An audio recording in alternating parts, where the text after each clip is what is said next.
Semasa menggulung perbahasan Parlimen mengenai Belanjawan 2023 sejak 3 hari lalu, Menteri Keuangan Lawrence Wong berkata beliau tidak merancang untuk menyentuh isu kemampuan perumahan, tetapi isu tersebut mendapat tumpuan utama.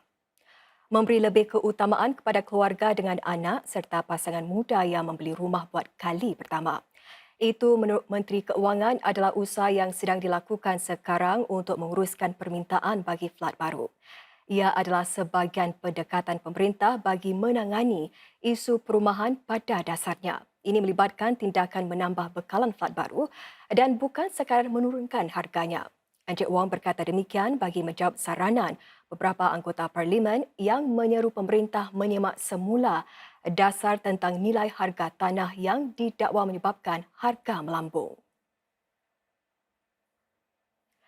Menteri Keuangan Lawrence Wong berkata tumpuan utama Singapura tetap kepada mengembangkan ekonomi, mengukuhkan daya saing serta membantu syarikat-syarikat membina keupayaan mereka yang pada akhirnya akan mencipta lebih banyak peluang pekerjaan. Encik Wong berkata demikian sebagai menyangkal soalan-soalan para anggota parlimen yang bertanya jika pemerintah telah mengubah pendekatan yang tertumpu kepada pertumbuhan kepada sesuatu yang mengutamakan pengagihan semula pendapatan.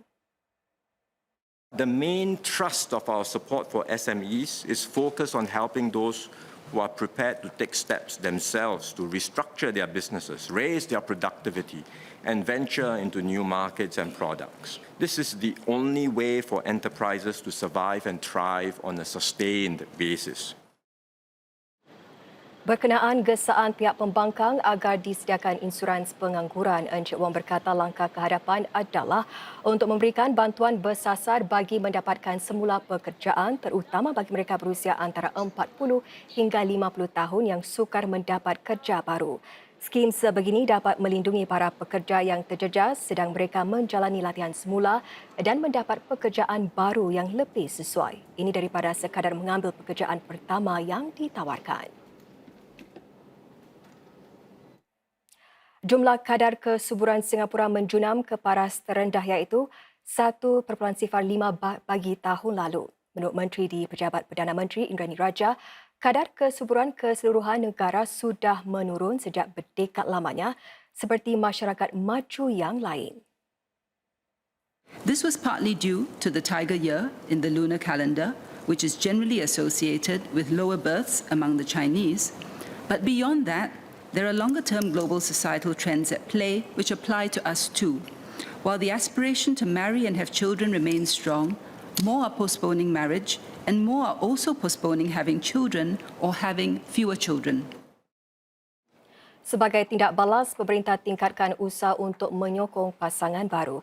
Namun para AP berkata lebih banyak lagi boleh dilakukan. Meskipun kadar kesuburan semakin perlahan, Cik Indranee berkata jumlah penduduk pada 2030 dianggarkan akan masih mencecah 6.9 juta. Ini kerana Singapura telah mengekalkan kemasukan warga luar dan penduduk tetap secara terkawal dan stabil. Mengulas tentang bantuan tambahan yang disediakan pemerintah dalam Belanjawan 2023, Setiausaha Parlimen Kanan Rahayu Mazam bagi Kementerian Kesihatan merangkap undang-undang berkata pemerintah memahami kebimbangan para ibu bapa muda dalam membesarkan anak-anak. Cik Rahayu berharap peningkatan dalam bonus bayi serta akaun pembangunan anak CDA diharap dapat meringankan kos membesarkan anak-anak. Ini adalah satu keprihatinan yang banyak kita dengar apabila kita berbincang dengan ibu bapa dalam dialog dan sebagainya. Mereka dapat gunakan wang ini untuk biaya yang ditetapkan seperti kesihatan dan juga sekolah. Ya. Sekiranya mereka sedang berfikir bahawa biaya anak itu tinggi dan mungkin mereka tidak mahu ada anak. Jadi ini adalah antara usaha pemerintah untuk menyokong masyarakat dalam hal ini. Berhubung cuti bapa yang digandakan kepada 4 minggu bagi kaum bapa pula, Cik Rahayu berkata ia sebahagian daripada untuk usaha lebih melibatkan kaum bapa dalam penjagaan anak. Yang menambah bahawa ia hasil perbincangan dengan pelbagai pihak termasuk para pekerja dan majikan. Sebagai permulaan, majikan boleh memilih untuk memberi cuti tambahan selama 2 minggu pada dasar sukarela dan akan dibayar balik oleh pemerintah. Ini adalah usaha kita untuk menggalakkan ibu bapa, juga mengagihkan tanggungjawab, memberikan signal kepada para bapa untuk melibatkan diri dalam menjaga anak-anak mereka. Ini adalah sesuatu yang boleh juga meningkatkan produktiviti pekerja mereka. Kalau pekerja itu tidak perlu risau tentang keadaan cuti mereka dan sebagainya, menggalakkan mereka ada anak, menjaga anak mereka. Saya harap ini dapat disahut dengan baik oleh pihak majikan. Lebih 6,000 pendaftaran haji baru diterima sejak portal MyHajj dibuka Selasa lalu untuk pendaftaran baru haji. Majlis Ugama Islam Singapura MUIS memberitahu berita Mediacorp lebih daripada 60% yang mendaftar berumur 50 tahun ke atas. Ini membawa jumlah tunggakan dalam senarai menunggu kepada kira-kira 41,000 pemohon. Nur Akila, 28 tahun, teruja apabila pendaftaran haji dibuka semula 3 hari lalu melalui portal MyHajj. Beliau sudah lama memendam niat untuk menunaikan rukun Islam kelima pada usia yang muda dan mula menabung sejak usianya 17 tahun. Menurut beliau, anggota keluarganya yang lain sudah mendaftar pada tahun 2015 dan masih menunggu untuk ditawarkan tempat. The whole family lah masih tengah menunggu. Ibu bapa saya, abang-abang saya dan juga isterinya dan kakak saya. Setahu saya giliran mereka masih beribu. Nur Akila akur harus menunggu lama, lebih-lebih lagi dengan ribuan lagi pendaftaran baru.